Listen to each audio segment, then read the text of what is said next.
Halo, salam sejahtera untuk kita semua. Semoga kalian semua dalam keadaan yang sehat karena sekarang ini kesehatan sudah menjadi aset yang sangat berharga yang harus kita semua jaga.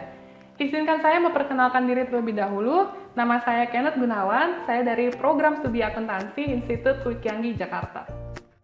Pada kesempatan kali ini saya akan membahas materi mengenai BPJS. Nah, bagi sebagian orang mungkin sudah tak asing lagi dengan yang namanya BPJS. BPJS adalah singkatan dari Badan Penyelenggara Jaminan Sosial. Jadinya di Indonesia, salah satu perusahaan asuransi yang menyediakan produk asuransi kesehatan adalah PT Askes Indonesia.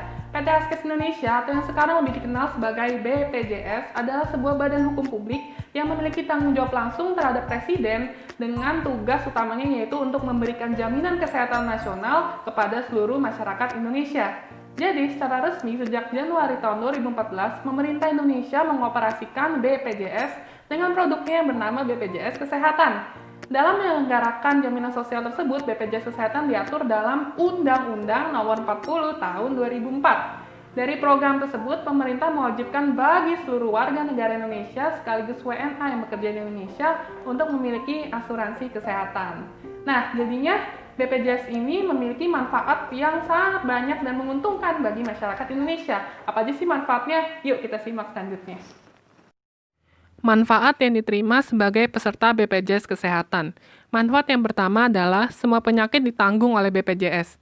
Semua jenis penyakit dapat ditanggung oleh BPJS, bahkan penyakit-penyakit yang biasanya dikecualikan oleh perusahaan asuransi pada umumnya, seperti penyakit kanker, hormonal, kongenital, hemodialisis, dan penyakit jiwa.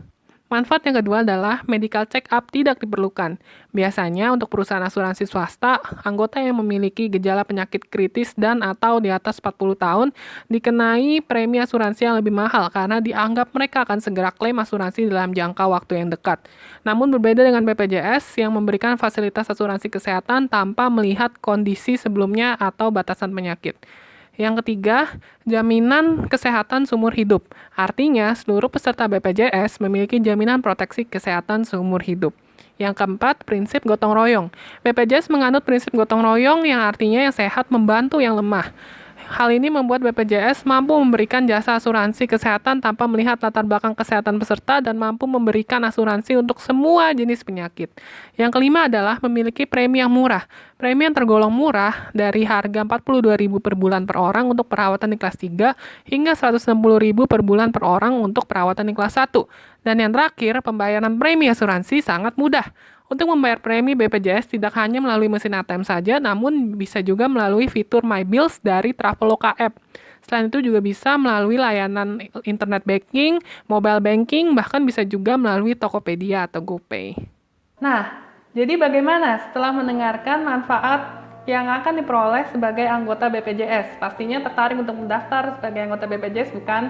Nah, cara mendaftar itu gampang banget. Jadinya, prosedur pendaftaran bagi pekerja penerima upah memang langsung dilakukan secara kolektif melalui perusahaan ke kantor BPJS Kesehatan terdekat. Namun untuk peserta mandiri nih bisa juga mendaftarkan di seluruh kantor cabang BPJS Kesehatan melalui bank yang bekerja sama seperti BRI, BNI, dan Bank Mandiri. Atau bisa juga secara online melalui situs BPJS Kesehatan. Peserta BPJS Kesehatan nantinya akan mendapatkan kartu BPJS sebagai bukti keanggotaan BPJS Kesehatan. Nah, kartu ini terdiri dari nomor keanggotaan, tanggal lahir, NIK, vaskes tingkat, dan kelas rawat.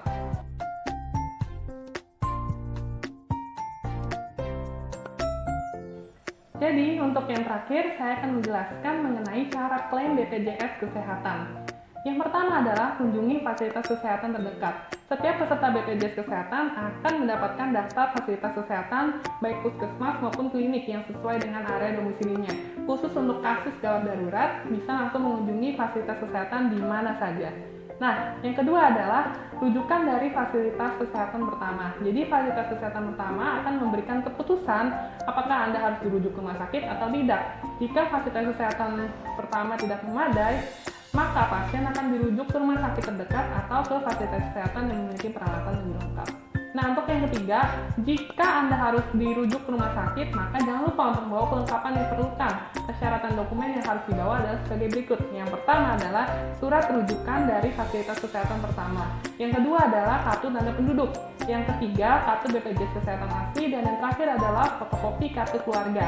Nah, pastikan datang pagi, karena biasanya ada antrian panjang di loket untuk pasien BPJS Kesehatan. Sekian informasi yang dapat saya sampaikan kepada pendengar semua. Semoga materi tentang BPJS yang saya sampaikan ini dapat bermanfaat. Terima kasih dan sampai jumpa.